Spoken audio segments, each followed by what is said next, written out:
Quoi de neuf en septembre 2023? Une des nouvelles fonctionnalités du programme est le type de charge, formation de poche, pour la simulation des effets de pluie sur les surfaces à courbures multiples.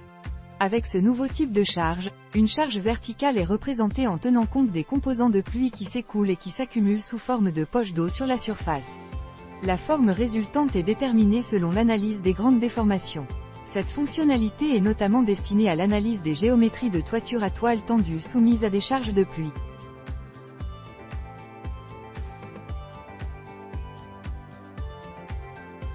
Dans le module complémentaire assemblage acier, il est désormais possible de classer les assemblages acier en fonction de leur rigidité.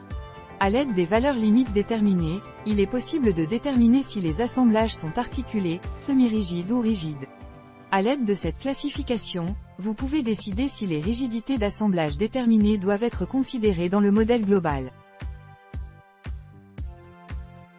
Il y a eu une autre nouveauté dans le module complémentaire assemblage acier, à savoir l'introduction de boulons précontraints. La précontrainte peut facilement être activée grâce à une case à cocher dans les paramètres des boulons. Cela affecte alors l'analyse contrainte-déformation ainsi que l'analyse de rigidité.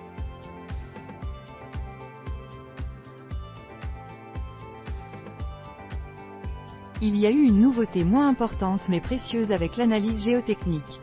Il est maintenant possible de définir vous-même la position de l'emprise du massif de sol.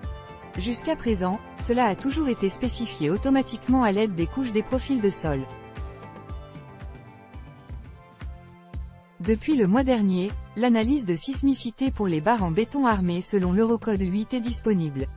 Vous avez la possibilité de définir la configuration de sismicité directement dans les propriétés de barres. Il contient notamment des classes de ductilité et des coefficients de comportement ainsi que des paramètres pour la vérification de la capacité.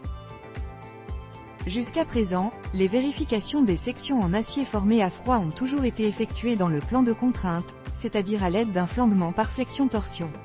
Depuis le lancement de la version 3.9, les analyses de section et de stabilité selon la méthode de barre équivalente de l'Eurocode 3 sont désormais également possibles. Comme d'habitude, toutes les fonctionnalités prévues et intégrées sont répertoriées dans l'extranet global.